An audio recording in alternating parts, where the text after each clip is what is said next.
Would you all please be seated?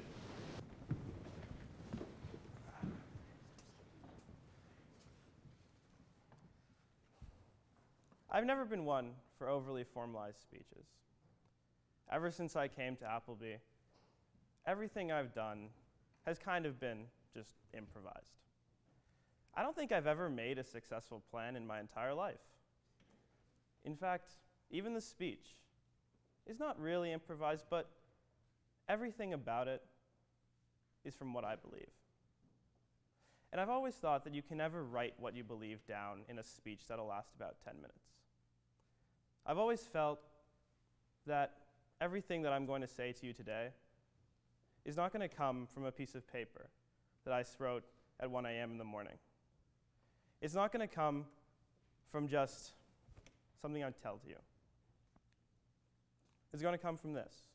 Because speeches to me are a conversation.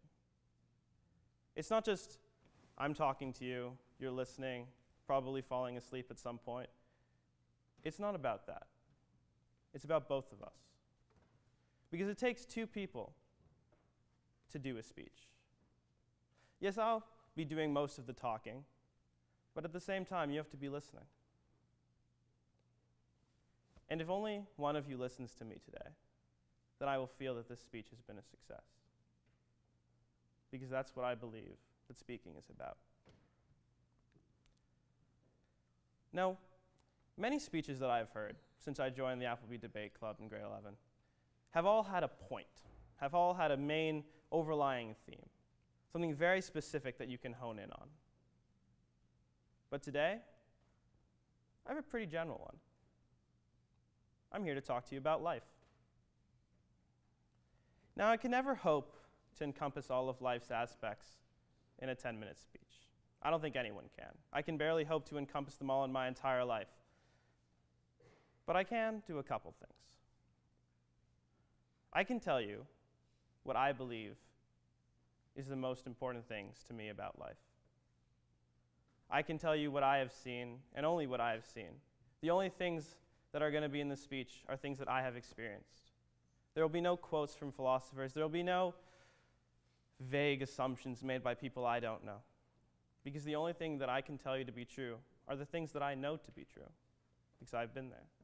I've done them. When I walked into this chapel for the first time, it was in grade 7. I was a young middle school student, one of those that we now look down so upon as the seniors. And I remember walking into the chapel. I was lost before. I had been to the school several times. But on that day, I wasn't really sure where I was going.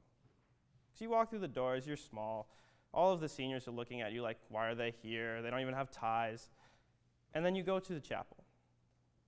And the first thing that I did when I entered this chapel was I stopped in that archway. I looked around. Because when I came to Appleby, I didn't come alone. I came from Rotherglen. Rotherglen, a school that quite a few people here have probably been to or seen. Some of them I've known for quite a long time. And when I walked into this chapel, I saw them. One of them started shrieking and waving at me intensely. And then I walked over and sat down.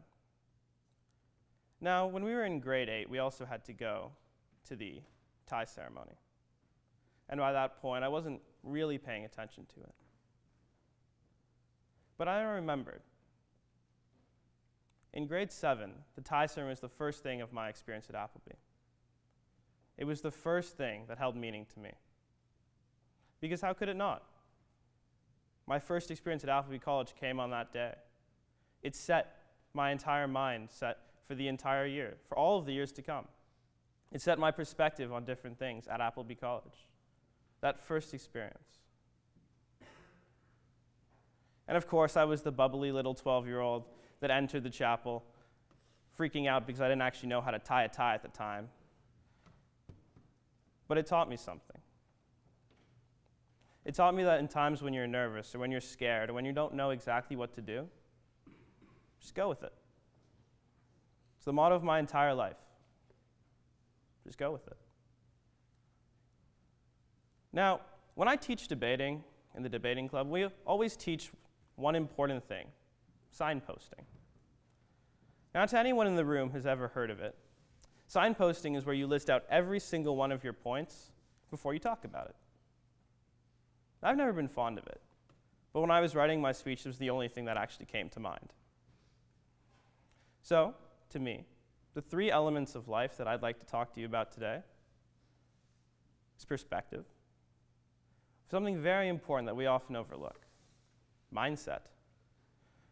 Slightly different from perspective, but different enough that it deserves its own little segment. And most importantly, perseverance. Now, perseverance doesn't mean hard work. Perseverance doesn't mean just trying hard in school, getting good grades, stuff like that.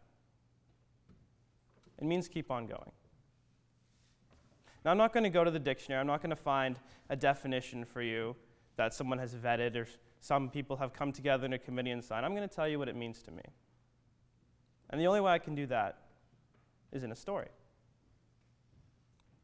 Our story begins in grade 7 for me. September of 2011, I believe. I told you I walked into the chapel, and that set the tone for the year.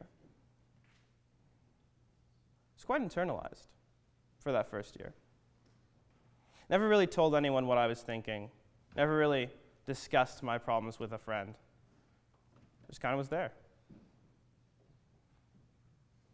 And then grade 8 comes around. Now, grade 8 was a big year. You leave middle school. You come to start your high school experience at the end. But for me, the actual year of grade 8 was probably the most important. To quote The Tale of Two Cities that we all read in grade 9, it was both the best of times and the worst of times. The best of times was one of my best years at Appleby College. I had some of the highest grades I have. I met the majority of my friends that I now know now. But it was also the worst of times. And it wasn't because of school. It wasn't because of people that I knew. It was no one's fault. It just happened. Because life is like that. Sometimes you get these little curveballs, and they just kind of hit you. And then you deal with them. Now, I don't pretend to be the only one here who's gone through this. And I know that there are millions of people around the world that have. But I'm here to share my story. In grade 8, in November, it was a normal year. It was normally up to this point, waiting for exams to come along. I had started learning how to play the trombone after the horrible experience of the French horn. And after all of that, it was November. That's the most important thing. Because to me, nothing was going to happen. I was going to go on with my exams, going to enjoy Christmas break, normal things. But then, something did happen. I started getting sick. Very sick. So sick, in fact, that after several panicked calls to the doctor and several months of just waiting for something to happen, my mother took me to the doctor and probably gave him the most chewing out that I've ever seen a person endure.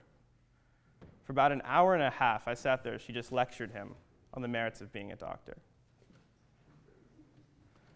And after that moment, I will never appreciate another person as much as I did that day. Because that's what saved me.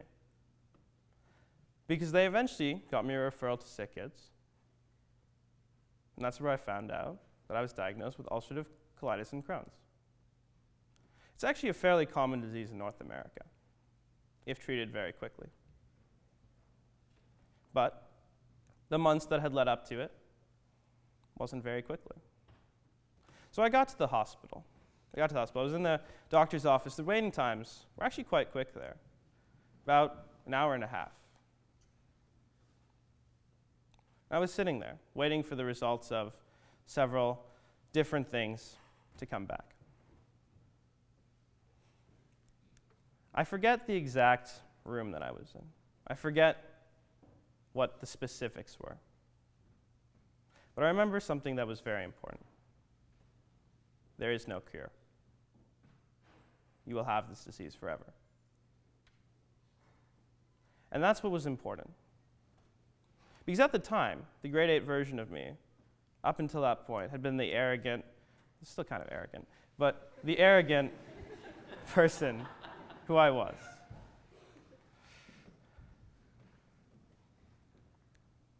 But that taught me something. After the shock and numbing factor had gone away, it taught me something. You can't give up. You take what you get, you move on from it. All the complaining, all the moping I did, in the end, it didn't really matter. I could have not complained and still be in the same place today. Could have complained more and still been in the same place. All of that didn't really matter. What mattered was how I eventually dealt with it. Because the immediate doesn't affect that much what we do. It doesn't have a great impact. What we remember or what we do because of a situation is what comes after. Because in grade 8, immediately after that, I went on a cruise. I went on vacation. Try and get away from it all. Because that's what's really important about getting bad news, or getting news in general. If you can't do anything about it, then don't worry. Just keep going. Because why bother? Why bother worrying about something you can't change? Why bother creating all these big plans to something that, won't probably affect you later on? And so after the months of treatment and the constant taking of medication, and then eventual taking of IVs, I realized something. That if this was going to be my lot in life, I might as well deal with it. Our story skips ahead for 2 years. It skips to grade 10, grade 11. Now, grade 10 wasn't that big a year for me. Just going along, doing what I normally do, nothing. And basically everything that I found in grade 10, in some small way, shaped me. Because grade 10, while everyone says grade 9 is the big year in high school, grade 10 for me probably was. It's that year where you've already met all of your high school friends, you've already done all of the things. The real change comes from no change at all. Because that's where you fully know yourself in that situation. Because when grade 11 rolled around, more specifically the end of grade 11, as some of you may remember, many things happened, and they happened very fast. In May of that year, of May of 2012, something happened. No one's really sure what, but it left me something. It left me a reminder. Carried around every day. And still, while no one knows what caused this sudden loss of this use, whatever. Because that's what perspective and mindset is about, and perseverance. It's not about worrying about what you can't change. It's not about worrying about some abstract thing that you can't affect. It's what you feel that you need to do. Because when I was told that my leg was bad, but no one really knew why. There were several MRIs. There were several different options considered. But nothing was ever really done. Nothing could be done. No one knew it was wrong. It could be something in the nerves, it could be arthritis, it could just be a sports injury. But no one knew. And for a couple months, it was hard for me to deal with. The rapid loss of my leg meant I couldn't do a lot of the things that I actually enjoyed. But then I thought about something. I remember something that I was once told in grade 8 after the original diagnosis. I was told something that I still use to this day. You're David Sampson. Deal with it. Now, many of you have probably heard me say that and thought, look at this guy. He's so full of himself. But to not be confident in yourself is probably one of the most dangerous traps you can fall into. Because to not be proud of what you've done, to not be happy about what you've done, means you don't care.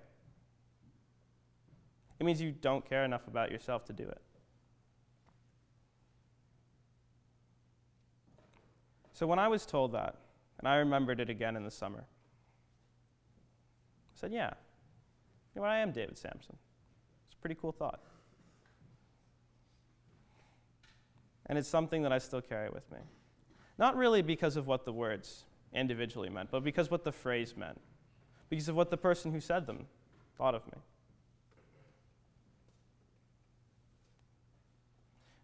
Another little part of our story that I didn't mention in grade 11. That was the year I had first joined Appleby debating.